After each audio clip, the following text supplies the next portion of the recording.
Bonjour à toutes et tous, je suis Alice Amonique, je suis chargée de déploiement au sein du pilotage de l'inclusion et je vais être l'animatrice de ce webinaire. Donc on est ensemble ce jeudi après-midi pour 1 heure pour que je puisse répondre à vos questions concernant de nouveaux tableaux de bord privés auxquels vous avez accès en tant que membre d'un conseil départemental. Alors déjà, est-ce que vous pouvez peut-être, je vais commencer par vous présenter un peu les fonctionnalités de cet outil de webinaire. Et vous allez pouvoir peut-être déjà commencer par utiliser le bouton réagir pour me confirmer que vous m'entendez bien, en utilisant peut-être le pouce si ça fonctionne et à l'inverse, ok, l'onglet, enfin le bonhomme qui pleure si vous avez des soucis. Donc pour ceux qui utilisent Livestorm pour la première fois, les principales fonctionnalités. Donc ça va surtout se passer en bas à droite. Vous allez donc il y a le chat. Vous pouvez l'utiliser pour vous présenter, pour apporter des suggestions, réagir sur des discussions qui ont lieu dans ce webinaire. Ensuite, il y a l'onglet questions. Cet onglet, il est assez important. C'est dans cet onglet-là que j'aimerais que vous posiez les questions que vous avez sur les tableaux de bord. C'est plus facile pour moi comme ça de traiter les questions parce qu'elles ne sont pas noyées dans le fil du chat. Et ça me permet aussi de choisir les questions qui ont été les plus plébiscitées parce que dans cet onglet, vous pouvez aussi voter pour les questions qui vous intéressent le plus. Après le webinaire, si vous avez des collègues qui n'ont pas pu participer, sachez que je vous enverrai le replay et il sera mis aussi en ligne sur notre site.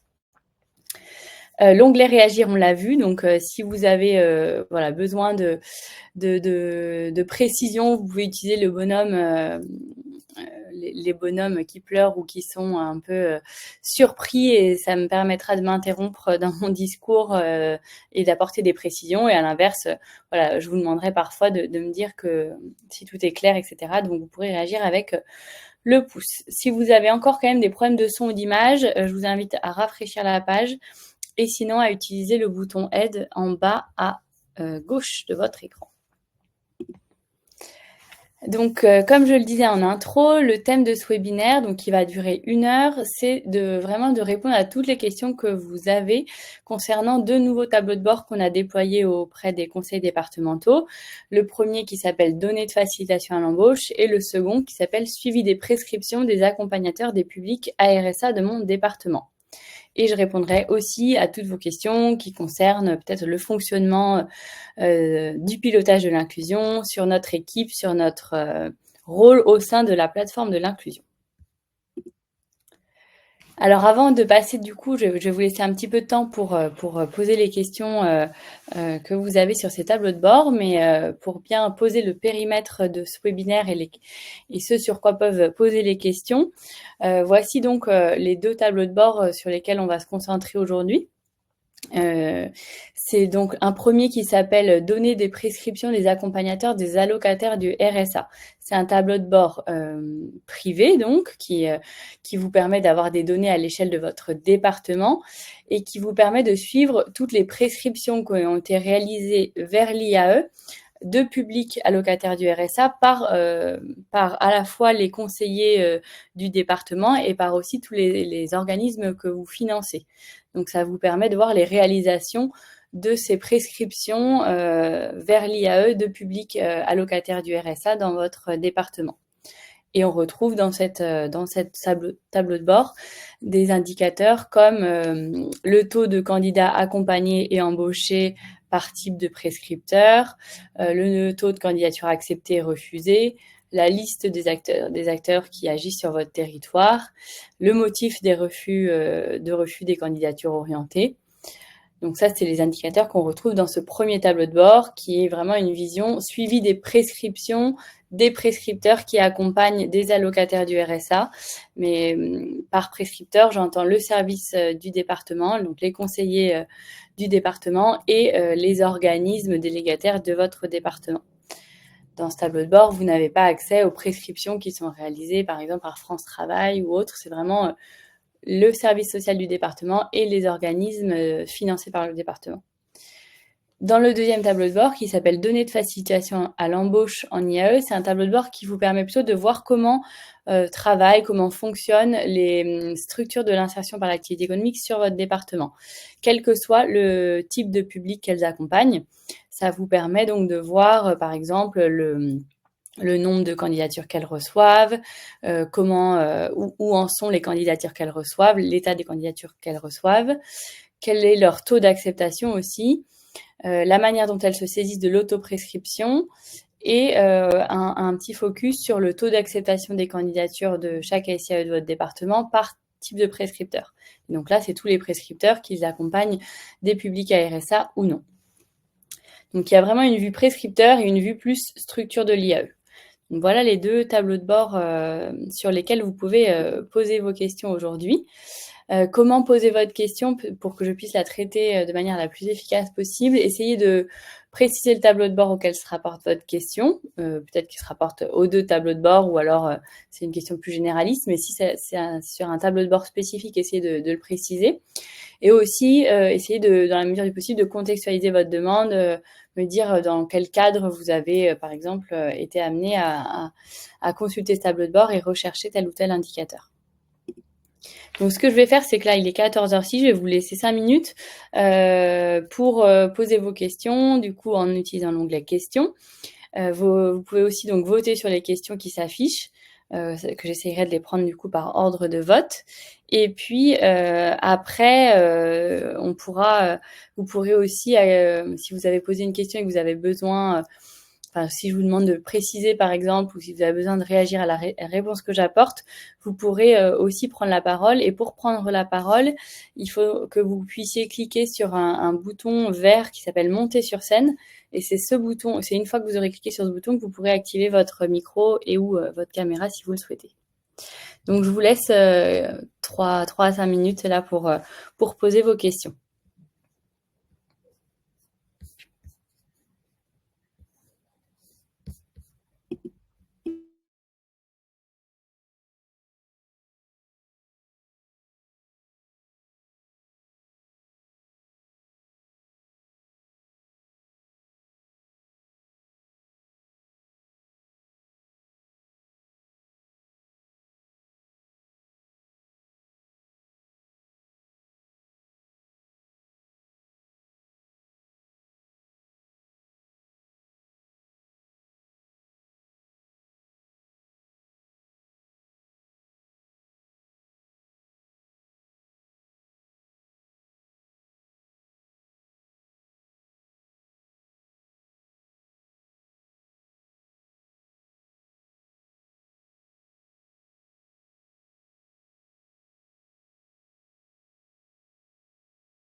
Alors, je vous laisse encore peut-être 2 petites minutes.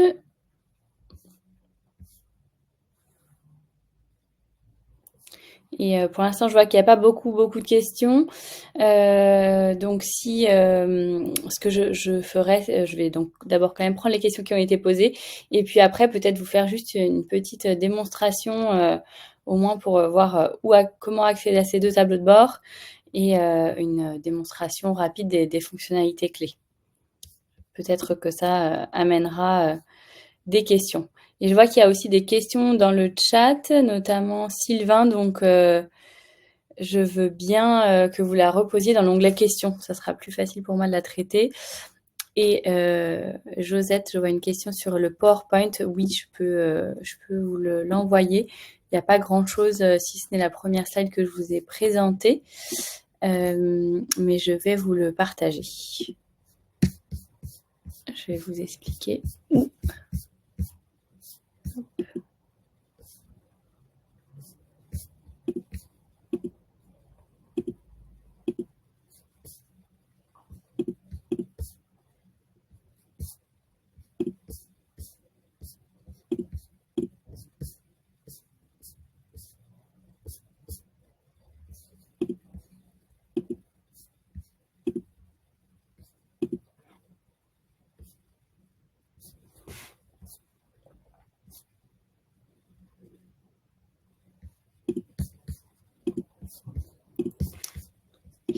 Ok, alors je vais juste ajouter la présentation en lien. Dans la partie, vous verrez en bas, du coup toujours en bas à droite, il y a l'onglet Apps avec 3 petits points. Si vous cliquez dessus et ensuite vous cliquez sur Partage de fichier, vous retrouvez la présentation, le support d'aujourd'hui. Et vous trouvez aussi dans l'onglet Liens, j'ai mis le lien vers le support du pilotage de l'inclusion et aussi le lien vers une enquête qu'on réalise en ce moment. Alors, je vais prendre les questions. Donc, il n'y a pas de vote. Donc, je vais les prendre dans l'ordre. Tac, tac, tac. Dans l'ordre de publication.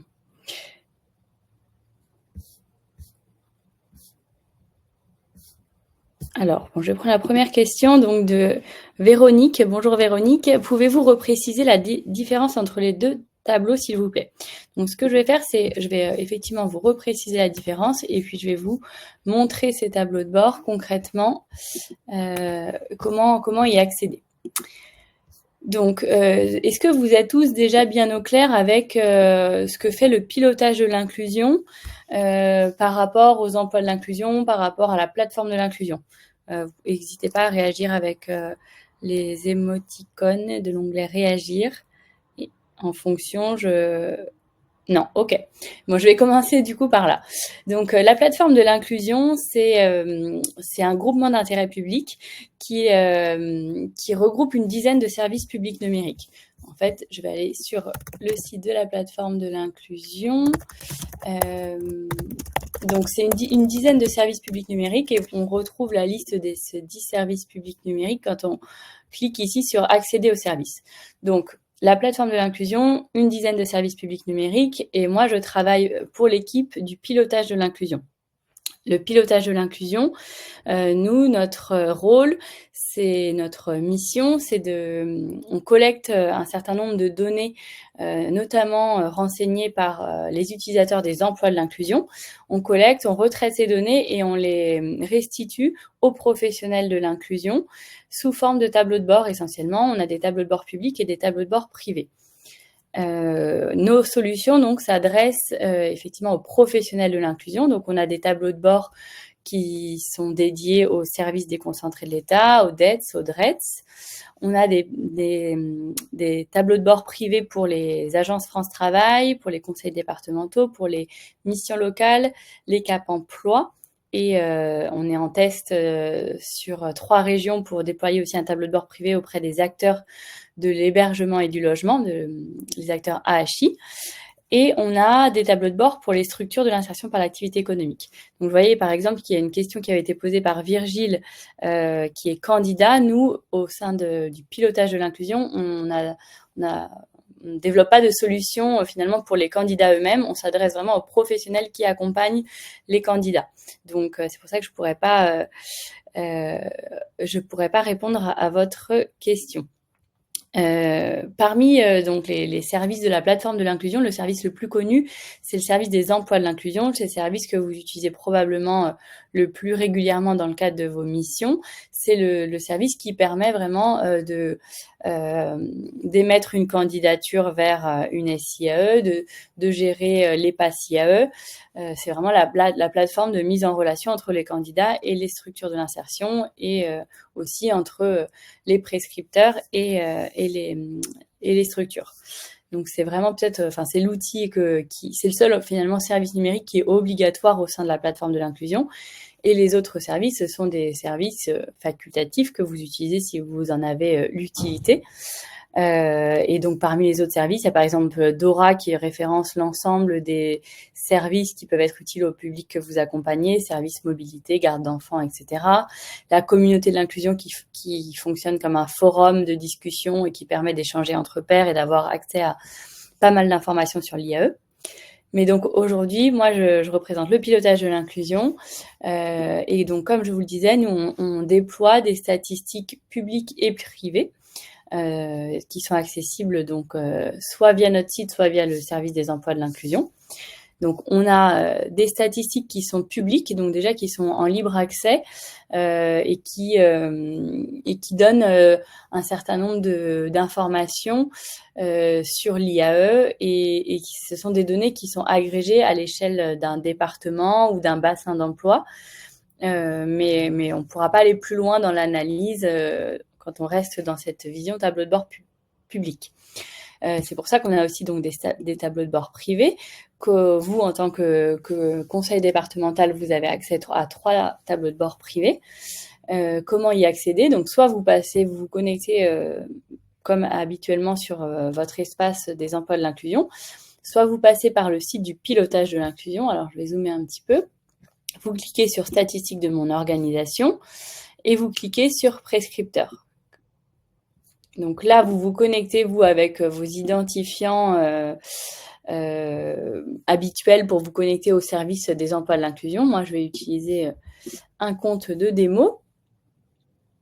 Et donc, quand vous entrez donc vos identifiants du service des emplois de l'inclusion, vous arrivez sur cet espace que vous connaissez probablement, qui vous permet de gérer les candidatures, gérer les passes. Pour retrouver en fait les statistiques du pilotage, il faut cliquer sur cet onglet statistiques.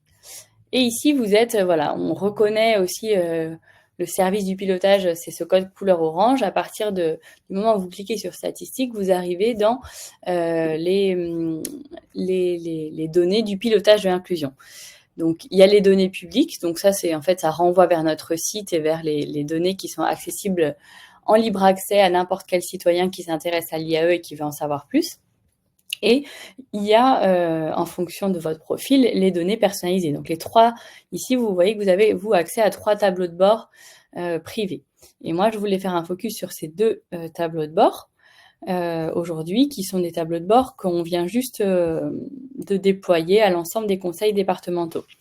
Initialement, c'était des tableaux de bord qu'on voulait déployer à la demande et en fait, donc vous faisiez peut-être partie des conseils départementaux qui avaient demandé à y avoir accès et finalement, comme on a eu pas mal de succès, on a décidé de le déployer à tous les conseils départementaux et à tous les utilisateurs qui sont rattachés du coup à un conseil départemental. Donc voilà déjà pour vous remettre un peu le contexte général et la manière dont accéder à ces tableaux de bord. La différence du coup pour vous répondre, Véronique, entre ces 2 tableaux de bord, ici donc données de facilitation des embauches en IAE de mon département. C'est un tableau de bord qui vous permet de suivre pour une structure en particulier ou pour une catégorie de structure sur votre département, la manière dont combien de candidatures elles reçoivent et comment elles traitent ces candidatures. Alors, par exemple, je vous montre comment fonctionne. Vous pouvez en fait filtrer sur une structure, en particulier en utilisant le filtre dénomination de la structure. Donc, j'en prends une au pif, ici, qui est dans le 93. Et donc ici, vous obtenez les données vraiment qui sont les statistiques qui sont spécifiques à cette structure. Donc le nombre de candidatures qu'elle a reçues, le nombre de candidatures qu'elle a acceptées. Vous voyez le nombre de candidatures qu'elle reçoit mois par mois. Ça permet aussi de voir s'il y a des pics d'activité ou à l'inverse des creux ou des mois pendant lesquels elle ne reçoit pas ou très peu de candidatures. Ensuite, dans le deuxième onglet, répartition des candidatures, j'essaie de zoomer parce que c'est un peu petit, vous avez plutôt la manière dont, l'état des candidatures qu'elle a reçues à date. Est-ce qu'il y a beaucoup de candidatures qui sont encore à l'étude, combien de candidatures ont été refusées, etc. Donc ça, là, j'ai choisi une structure, mais vous pourriez aussi choisir plusieurs structures ou alors choisir de faire votre analyse sur un type de structure, donc par exemple que sur les ACI de votre département. Vous avez ensuite dans le deuxième onglet un zoom plutôt sur le taux d'acceptation et le taux de refus de cette structure, puisque j'en ai sélectionné qu'une. Donc le taux d'acceptation, le taux de refus, le nombre de candidatures reçues. Donc vous pouvez aussi sélectionner un intervalle de date, si vous voulez faire une analyse sur une période en particulier. Vous pouvez aussi décider de choisir uniquement les candidatures qui viennent d'un prescripteur habilité. Si vous souhaitez ne regarder que les candidatures traitées qui viennent d'un prescripteur habilité, parce qu'ici, vous avez l'ensemble des candidatures que la structure a traitées, que la candidature vienne d'un candidat, de l'employeur lui-même, d'un employeur orienteur, d'un orienteur ou d'un prescripteur habilité. Vous avez un focus sur l'autoprescription et sur le taux d'acceptation par prescripteur. Donc là, on voit, par exemple, que cette structure a reçu tant de candidatures par tel ou tel prescripteur et la manière dont elle a accepté ou non les candidatures venant de tel ou tel prescripteur. Donc, en résumé, là, je suis allée très très vite sur ce tableau de bord, mais c'est pour que vous compreniez les données qui sont accessibles dans ce tableau de bord. C'est vraiment la manière dont une structure ou une catégorie de structures traite les candidatures et vous n'avez accès qu'aux structures qui sont situées sur votre département. Le deuxième tableau de bord, prescription des accompagnateurs des publics allocataires du RSA de mon département. Déjà, la grande différence, c'est que dans le premier tableau de bord, vous allez voir toutes les candidatures confondues, que ça soit sur des publics allocataires du RSA ou non. Dans ce tableau de bord, on est on fait un focus vraiment sur les prescriptions qui ont été réalisées pour des publics allocataires du RSA. Et ici, c'est plus un outil que vous allez peut-être utiliser pour remobiliser par exemple les conseillers de du département ou remobiliser les organismes délégataires de votre conseil départemental parce que vous vous mettez un peu dans la peau de ces prescripteurs et vous voyez prescripteur par prescripteur en fait combien de candidats ils ont accompagnés, combien comment ont été traitées les candidatures qu'ils ont orientées, etc. Donc c'est un peu deux points de vue différents. Si je résume, il y a le point de vue SIAE et le point de vue prescripteur. Voilà, j'espère que cette première réponse a répondu à votre question du coup sur les deux types la différence entre les deux tableaux de bord. Je vais continuer à prendre les questions. Alors, n'hésitez pas à voter sur les questions, comme ça me permet de les trier. Alors, je vais du coup les prendre par ordre d'apparition. Comment faire si on rencontre un problème lors de l'inscription d'un candidat? Existe-t-il un service d'aide en ligne? Alors, effectivement, là, du coup, c'est plutôt quelque chose qui a à traiter avec le service des emplois de l'inclusion. Je vais vous remettre dans l'onglet Liens, le lien aussi vers le support des emplois de l'inclusion. Alors, je fais ça tout de suite. Hop. Donc, je vais le mettre dans l'onglet Liens. Donc, dans l'onglet, toujours en cliquant sur Apps, sur les trois petits points, dans Liens, vous avez le lien vers le support des emplois de l'inclusion. Et c'est vraiment ce service qui gère l'inscription sur les emplois de l'inclusion. Et donc, ils pourront répondre à votre question. Je retourne dans l'onglet Questions. Hop. Une autre question de Virginie. Est-il possible de paramétrer ou catégoriser les prescripteurs pour avoir des données par territoire? Alors, donc là, on est effectivement, donc je suis dans le tableau de bord suivi des prescriptions des accompagnateurs. Vous pouvez déjà, en tout cas, filtrer sur un type de un prescripteur en particulier. Donc, vous pouvez, par exemple, uniquement choisir le département ou, à l'inverse, ne choisir que les organismes qui sont, par exemple, délégataires d'un CDI. Donc ça, c'est un premier filtre, mais c'est pas un filtre géographique. On avait alors je sais plus si c'est dans ce tableau de bord là, mais je sais qu'on travaille actuellement à l'ajout d'un filtre EPCI pour que vous puissiez faire des analyses un peu plus fines, donc un peu plus finement qu'à l'échelle du département. Mais ce filtre, on ne peut pas l'ajouter sur tous les tableaux de bord. Donc là, je ne sais pas vous dire s'il va être ajouté sur ce tableau de bord-là. Ah, vous l'avez là ici, par exemple, pour le résultat des prescriptions. Donc en fait, quand c'est possible, on a pu l'ajouter. Donc typiquement ici, vous pouvez effectivement filtrer sur un EPCI en particulier pour avoir les résultats des prescriptions sur un territoire un peu plus fin, entre guillemets, que le département. J'espère que ça répond à votre question. Et si vous constatez des difficultés avec ce filtre PCI, n'hésitez pas à nous contacter via le support parce que voilà, c'est aussi un sujet sur lequel on est en train de travailler parce qu'on a constaté qu'il y avait parfois en fait des prescripteurs qui n'étaient pas, dont l'adresse était manquante et donc on ne pouvait pas les rattacher à un EPCI. Enfin, bref, je vous passe les détails, mais on est en train de travailler sur ce filtre pour qu'il soit bien exhaustif et le plus fiable possible. Donc, si vous constatez des anomalies, n'hésitez pas à nous les remonter via le support. Donc, Virgile, je vous avais apporté une première réponse par écrit. Malheureusement, ici, moi, je pourrais pas répondre à votre question. Donc, peut-être contacter l'association ou bien le professionnel qui vous a accompagné dans l'émission de cette candidature. Et sinon, à vous reconnecter sur votre espace, si vous avez candidaté en direct, à vous reconnecter sur votre espace des emplois de l'inclusion et à voir la manière dont peut-être la candidature a été traitée. Voilà, je suis désolée de ne pas pouvoir vous apporter une réponse plus précise, mais je vous souhaite une bonne recherche. Alors, une autre question de Virginie. Les données facilitation pour les CD sont-ils les mêmes que ceux de la DETS ? Oui, tout à fait. Effectivement, donc ça me permet aussi de repréciser effectivement le contexte dans lequel on a déployé ce tableau de bord qui s'appelle Facilitation à l'embauche. Effectivement, c'était un tableau de bord qui était déjà accessible pour les dettes. Et donc, en votre qualité aussi de financeur, il a été donc décidé de vous déployer ce même tableau de bord. Donc, ce sont les mêmes données, effectivement.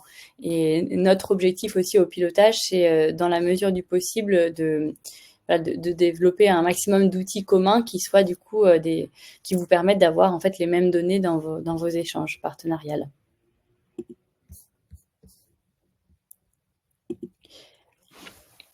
Une autre question, peut-on analyser la typologie des activités, des structures et des postes proposés ? Alors, dans ces deux tableaux de bord, donc dans celui-ci, non. Dans le tableau de bord SIE, il ne me semble pas que ça soit possible, mais en revanche, je regarde s'il y a des filtres non, il n'y a pas de filtre par type de poste ou par activité. En revanche, donc si vous allez dans nos statistiques publiques, donc je vais zoomer pour que ça soit plus grand. Donc je vais dans les statistiques publiques. Ici, les statistiques publiques, comme c'est des données qui sont agrégées à l'échelle d'un département, donc vous ne pourrez pas zoomer sur une structure en particulier ou un prescripteur en particulier de votre département, mais en revanche, vous pouvez quand même avoir des données agrégées à l'échelle de votre département. Et par exemple, vous pouvez regarder le tableau de bord métiers recherchés et proposés ou postes en tension.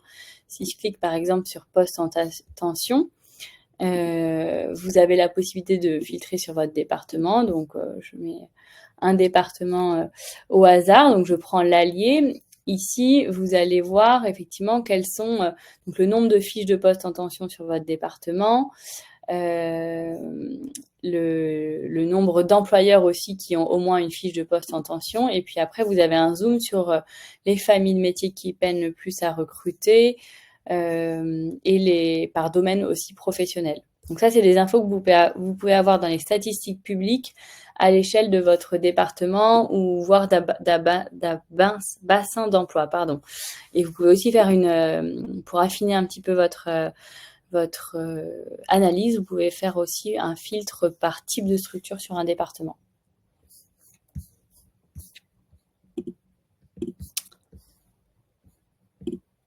Alors, bonjour Dorothée. Pour le tableau de bord BRSA, dans la partie chiffres clés, la différence entre la première partie candidat et deuxième partie candidature vient du fait qu'une seule personne peut faire plusieurs candidatures. Alors, je vais retourner sur ce tableau de bord et c'est une question qui m'a déjà été posée effectivement et qui est importante. Donc, merci de poser cette question. Donc, c'est dans le tableau de bord, prescription et dans l'onglet chiffres clés. Donc effectivement, dans cet onglet-là, vous allez voir deux notions différentes. Le nombre de candidats accompagnés et le nombre de candidatures orientées. Alors, effectivement, déjà, Dorothée, merci de le mettre dans votre question. Il y a une différence effectivement importante à avoir en tête à la lecture de nos données. C'est qu'effectivement, un candidat, c'est la personne physique qui va postuler à un poste et la candidature, c'est l'acte de postuler à un poste. Donc, un même candidat peut envoyer plusieurs candidatures. Mais là, la différence, elle est différente. Enfin, elle s'explique aussi par autre chose. C'est que donc le nombre de candidats accompagnés ici, par accompagné, on entend le nombre de candidats pour lesquels un diagnostic d'éligibilité a été réalisé par les prescripteurs sélectionnés. Donc ici, en l'occurrence, je suis donc sur la Seine-Saint-Denis sur 2023. J'ai mis aucun filtre, donc on est sur tous les accompagnateurs des publics à RSA, donc soit département, soit organisme délégataire d'un CD. Et donc on voit qu'il y a 467 candidats dont l'éligibilité a été validée soit par le conseil départemental, soit par les organismes délégataires du conseil départemental en 2023. Et on se base pour cet indicateur sur la date de diagnostic. Donc ça veut dire que le diagnostic d'éligibilité à l'IAE a été réalisé en 2023. Quand on est sur le nombre de candidatures orientées, on est sur le nombre de candidatures, oui, qui ont été émises par les prescripteurs sélectionnés. Donc ici, encore une fois, j'ai pas mis de filtre, donc ils sont tous sélectionnés. Donc c'est toutes les candidatures qui ont été orientées par les prescripteurs qui accompagnent les publics à RSA dans votre département, sans présager de qui a fait le diagnostic d'éligibilité. Donc c'est pour ça que le chiffre de nombre de candidatures orientées aussi est plus important. Et pour le nombre de candidatures orientées, il faut savoir que cet indicateur se base sur la date d'émission de la candidature. Donc ici, c'est 1425 candidatures orientées en 2023, ça veut dire que les candidatures, elles ont été émises en 2023. J'espère que ça a clarifié la distinction entre ces deux indicateurs. Dorothée, n'hésitez pas voilà, ok, super. Je vois qu'il y a pas d'autres questions, mais je vois des échanges dans le chat, donc je vais regarder. Donc Josette, je ne sais pas si vous avez pu récupérer le PowerPoint, mais donc c'est en cliquant dans Apps et dans Partage de fichiers. Ensuite, je vois un commentaire de Sylvain. Certaines SIAE sont réticentes à s'auto-prescrire. Elles préfèrent appeler la structure référente prescriptive du BRSA pour l'entrée en IAE. Comment expliquer cette réticence ? Eh bien, je pense que Virginie y a répondu. Effectivement, je pense qu'il y a pas mal de SIAE qui sont réticentes à faire de l'autoprescription parce que elles ont un peu, entre guillemets, peur du contrôle ensuite a posteriori et de ne pas avoir conservé les bons documents pour comment dire, justifier de l'éligibilité du candidat à l'IAE. Donc, c'est pour ça, je pense que certaines, effectivement, structures peuvent être réticentes. Mais donc, effectivement, dans en tout cas, le tableau de bord qui s'appelle données de facilitation à l'embauche, et dans cet onglet autoprescription, vous pouvez tout à fait regarder en fait la manière dont les structures de votre département se saisissent de l'autoprescription, et peut-être, voilà, ici, quand vous scrollez en bas de cet onglet-là, vous avez le taux d'autoprescription de toutes les structures de votre département. Et vous pouvez voir assez facilement en un coup d'œil les structures qui en font plus, donc qui visiblement sont aussi à l'aise avec cette pratique, versus d'autres qui n'en pratiquent pas du tout. Alors c'est peut-être lié à une réticence, enfin ça peut être lié à une réticence, mais ça peut être aussi parce que elles travaillent très très bien avec les prescripteurs du territoire et donc reçoivent suffisamment aussi de candidatures par rapport aux besoins qu'elles ont. Voilà, mais en tout cas, ce chiffre, effectivement, peut être intéressant aussi. Vous, dans le cas d'un échange avec la SIAE, ça peut être intéressant de comprendre pourquoi il y a tel ou tel niveau d'autoprescription. Les documents partagés ne sont pas très lisibles. Alors, j'imagine que j'essaye de zoomer au maximum, Mina. J'ai bien conscience qu'effectivement, c'est un peu petit parfois. Je vais faire attention. Alors, est-ce qu'il y a d'autres questions sur ces tableaux de bord? Du coup, comme je suis passée un peu rapidement quand même sur le fonctionnement, et qu'il n'y a pas d'autres questions et qu'il nous reste un petit peu de temps, je vais vous montrer les principales fonctionnalités pour prendre en main un tableau de bord, parce que les tableaux de bord fonctionnent tous de la même manière. Donc, à chaque fois que vous cliquez donc sur un tableau de bord privé, vous arrivez d'abord sur cet onglet I, comme information. C'est l'onglet dans lequel vous retrouvez un certain nombre d'informations utiles pour lire les données disponibles dans le tableau de bord en question. Notamment, vous retrouvez la date de dernière mise à jour. Ce qu'il faut savoir, c'est que nous, nos données au pilotage, elles sont mises à jour entre 24 et 48 heures à peu près. Donc voilà, là, vous avez la date de dernière mise à jour. Ça peut être intéressant si vous avez besoin de présenter des données lors d'une réunion, de bien préciser la date à laquelle vous avez extrait les données, parce que 10 jours plus tard, les données peuvent avoir un petit peu bougé si entre-temps, une SIAE a validé une candidature ou si un prescripteur a émis de nouvelles candidatures, etc. Donc voilà, avoir en tête que les chiffres bougent dès que une candidature est acceptée, une nouvelle candidature est émise, etc. Vous avez aussi la source des données présentes dans ce tableau de bord. Donc, les deux tableaux de bord dont je vous ai parlé, la source et les emplois de l'inclusion.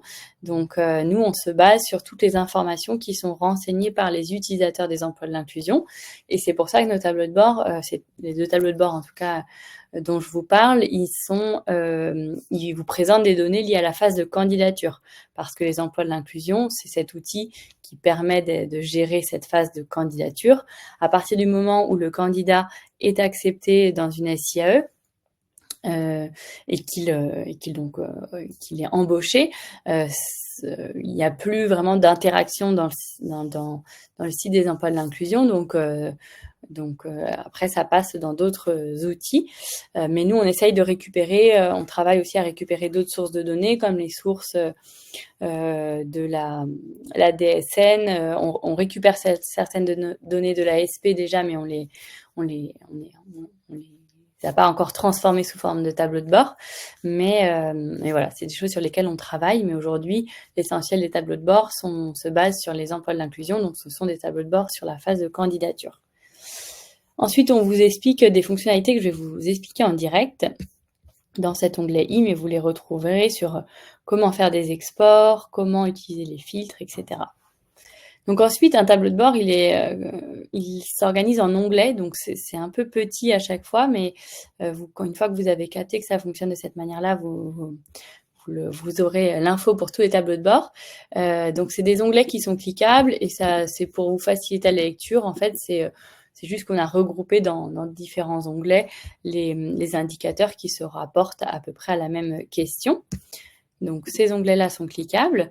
Vous avez souvent un premier onglet qui peut s'appeler chiffres clés, ou ici, c'est candidatures reçues. C'est un extract une synthèse des indicateurs clés présents dans ce tableau de bord. Alors, l'utilisation des filtres. Donc, dans les tableaux de bord, vous avez un certain nombre de filtres que vous retrouvez à chaque fois en haut. Vous avez la possibilité déjà de faire une analyse sur une période en particulier. Donc, par exemple, vous pouvez choisir une intervalle de date. Donc, je peux choisir 1er janvier 2024 au 10 octobre, par exemple. Et pour ajouter le filtre, il faut bien cliquer sur « Ajouter un filtre ». Donc là, les données vont se mettre à jour sur l'intervalle de date sélectionné. Le filtre type de structure, vous permet de faire une analyse sur un type de SIAE en particulier, les ACI par exemple. Le filtre dénomination de la structure vous permet de faire vraiment un focus sur une structure en particulier. Donc là, vous allez choisir les premières structures de l'alphabet s'affichent, mais sinon vous pouvez en cliquant aller chercher la structure sur laquelle vous voulez faire votre analyse. Donc à chaque fois, on fait bien sûr ajouter un filtre. Donc là, je vais en mettre 3 par exemple. Et donc dans ce tableau de bord facilitation des embauches, vous pouvez aussi filtrer sur le type d'origine, donc savoir qui a émis la candidature, voire carrément filtrer sur un prescripteur en particulier. Ce filtre reprise de stock AI, il est par défaut sur non. Ne faut pas trop s'en préoccuper. C'est un filtre plus administratif de notre côté qui est lié au fait qu'il y avait encore des passes qui n'étaient pas dématérialisées, etc. Mais il n'est pas, enfin, de votre côté, n'y touchez pas. Dans les fonctionnalités encore clés, si vous voulez, je vous disais que vous pouvez exporter les indicateurs pour les intégrer dans une présentation. Donc, comment, en fait, quand vous survolez un indicateur avec votre souris, il y a 3 petits points qui s'affichent et là, vous avez la possibilité de télécharger les résultats. Si c'est un graphique comme ça, vous pouvez choisir le format image, mais vous pouvez aussi choisir de télécharger les données brutes en format Excel ou CSV, par exemple. Donc ça, c'est l'export des données, les filtres. Il me semble que c'est les principales fonctionnalités. Donc je vais... Vous avez donc... et alors, vous dire par défaut, les données qui s'affichent, ce sont les données de votre département. Et parfois, alors c'est pas le cas sur ce tableau de bord-là, je vais voir si c'est le cas sur celui-ci. Voilà. Oui, par défaut, souvent, vous verrez dans date qu'on a filtré sur l'année civile précédente. Donc, en l'occurrence, là, les chiffres, ils s'affichent pour l'année 2023. Mais c'est quelque chose que vous pouvez changer. Donc, soit, comme tout à l'heure, vous choisissez des dates précises en sélectionnant et en entrant la date. Comme ça, par exemple, soit on vous propose aussi des périodes prédéfinies. Et si vous voulez faire, par exemple, l'année 2023 de manière assez simple, vous cliquez sur des dates relatives, vous faites la période passée, vous choisissez année, une année, donc c'est l'année passée. Donc là, on va être sur 2023. Voilà, il y a quelques raccourcis qui vous permettent d'aller parfois un peu plus rapidement dans la saisie des dates. Et donc, dans ce tableau de bord de suivi des prescriptions, dans les filtres qu'on n'a pas vus dans l'autre tableau de bord, il y a la possibilité aussi de filtrer seulement sur les candidatures femmes ou hommes, par exemple, ou les candidatures d'une certaine tranche d'âge. Donc ça, c'est aussi si vous souhaitez faire une analyse sur un public en particulier. Alors, je vois qu'il y a d'autres questions, donc je vais prendre le dernier quart d'heure pour y répondre.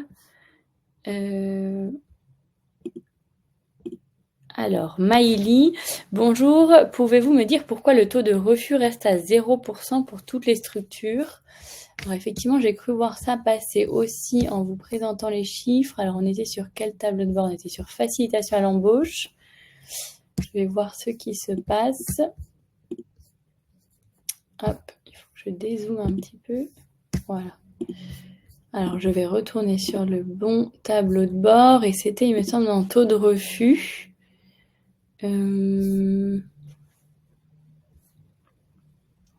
Effectivement, là, on a un taux de refus à 0%. C'est étonnant. Alors, c'est peut-être lié à l'intervalle de date. Peut-être parce qu'on est sur du 10 octobre, je vais voir si je change la période, par exemple. Hop. J'ai ajouté un filtre. Non, là, c'est... je pense que c'est un bug que je vais signaler du coup à l'équipe technique. Ça me paraît bizarre. Le taux de refus, parce qu'en plus, par exemple, si on prend cette SIAE Régie Quartier, je pense que si on zoome sur cette structure, hop, on va aller par exemple dans dénomination de la structure.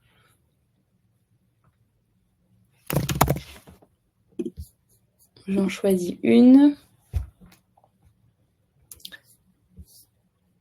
Donc là, c'est seulement les candidatures reçues et candidatures acceptées.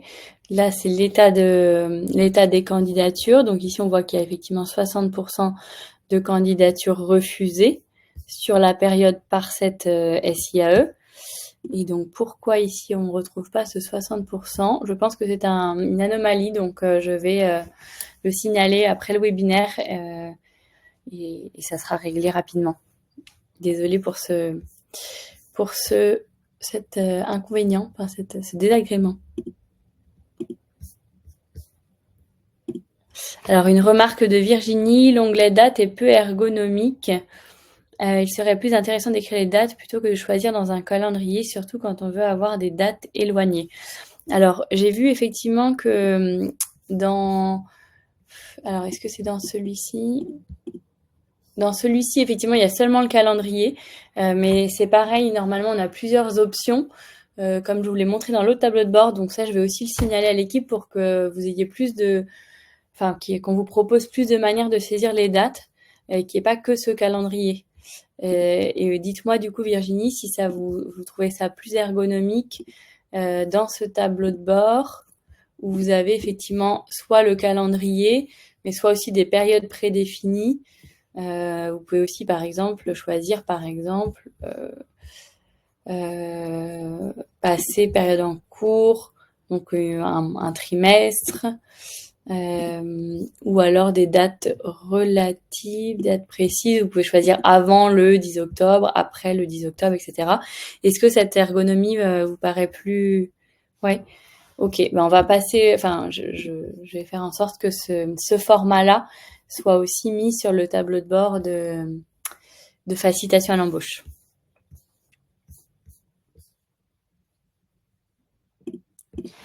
Alors, une question de Karine. Les fonctionnalités et indicateurs sont-ils identiques, similaires aux informations recueillies par l'ASP via l'extranet IAE?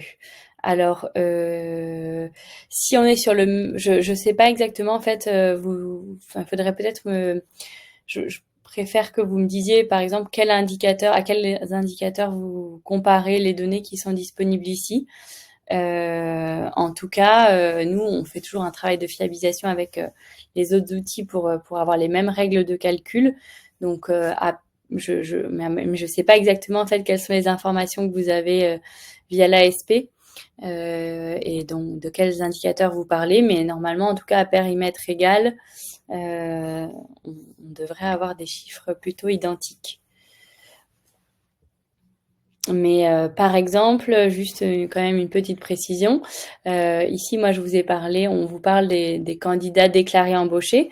On met bien ce terme de déclaré embauché parce que c'est une information qu'on récupère à partir du moment où la structure indique que telle candidature a été acceptée et que le candidat est déclaré embauché.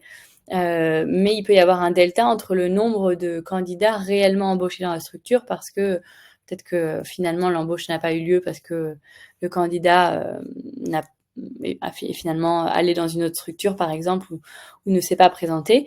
Donc il peut y avoir un petit delta entre le nombre de candidats déclarés embauchés sur le site des emplois et le nombre de candidats réellement embauchés dans la structure. Donc peut-être que ça c'est une différence qu'il peut y avoir d'indicateurs entre l'ASP qui se base vraiment sur les candidats qui sont embauchés dans la structure et le service des emplois où on est là sur du déclaratif. Voilà pour premier, en tout cas, niveau de réponse, Karine. N'hésitez pas, si vous avez besoin, à cliquer sur ce bouton monter sur scène, à ouvrir votre micro si jamais la réponse que j'ai apportée n'est pas suffisante. ou si vous avez besoin de préciser votre question. Ok, merci d'avoir réagi dans le chat, Karine. Est-ce qu'il y a d'autres questions sur ces deux tableaux de bord?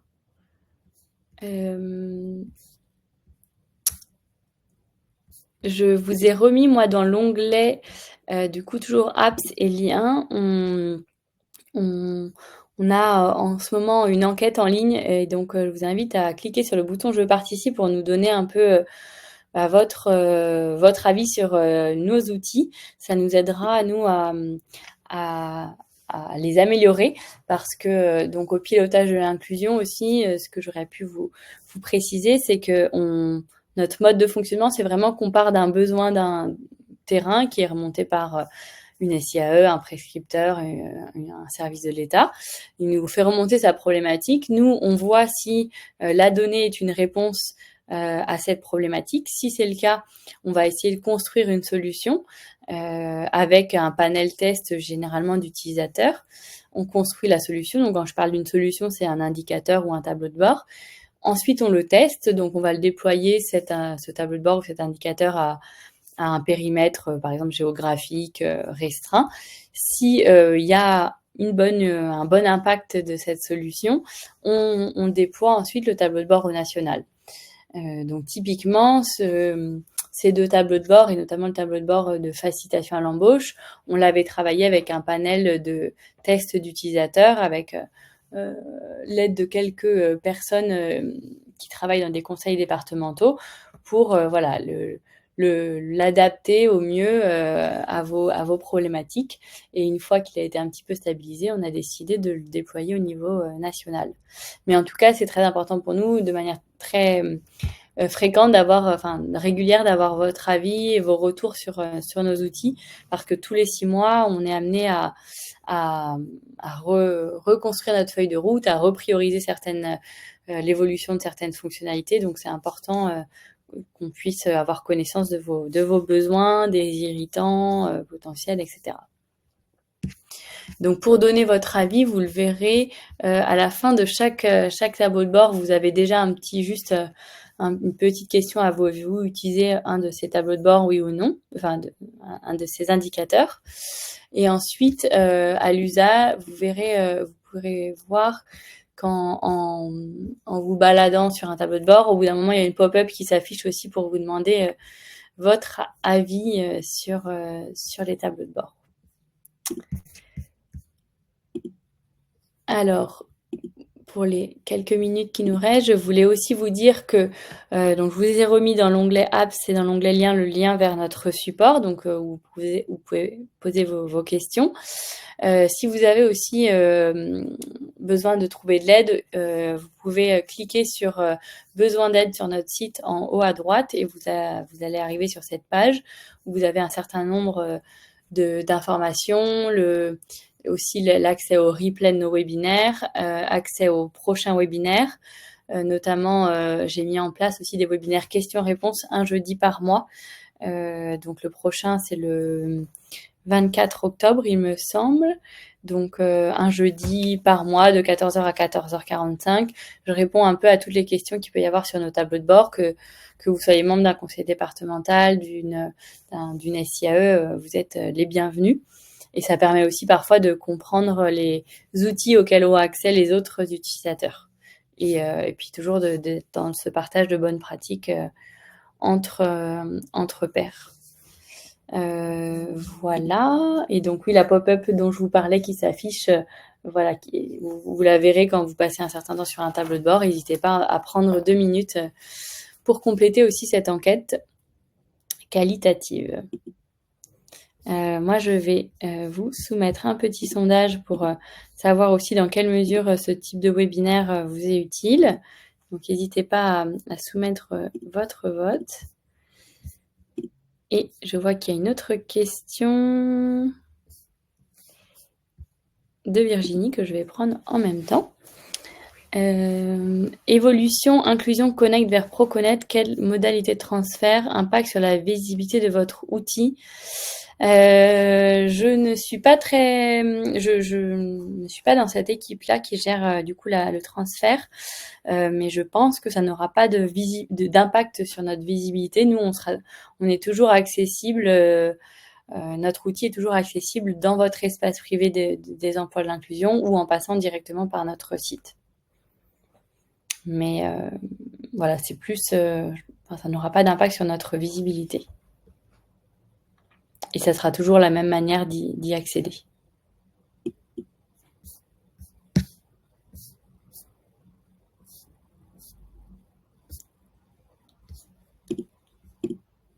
Super, il nous reste 3-4 minutes, donc s'il y avait d'autres questions, n'hésitez pas. Je vous remonte du coup pour poser vos questions. Donc, quand on est sur notre site, juste le pilotage, la rubrique besoin d'aide, vous la trouverez ici en haut à droite. Donc, vous avez, en cliquant sur nous contacter, le formulaire de contact. Là, je suis connectée, donc vous atterrissez sur le formulaire de contact et c'est donc toute l'équipe qui a accès aux questions qui ont été posées par ce formulaire et on y répond le plus rapidement possible. Et cet espace documentation, donc dans lequel vous retrouvez un certain nombre de tutos, de replays, la liste des prochains webinaires ici.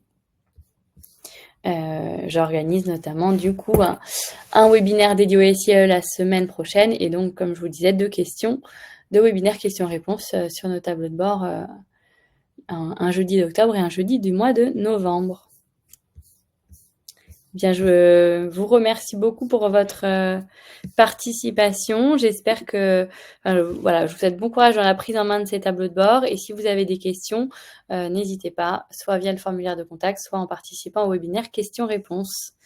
Et vous aviez aussi normalement un guide, on avait aussi rédigé un guide d'utilisation de ces tableaux de bord-là. Donc, je vous les avais mis normalement dans le mail.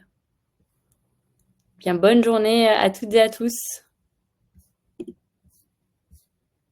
À bientôt, au revoir.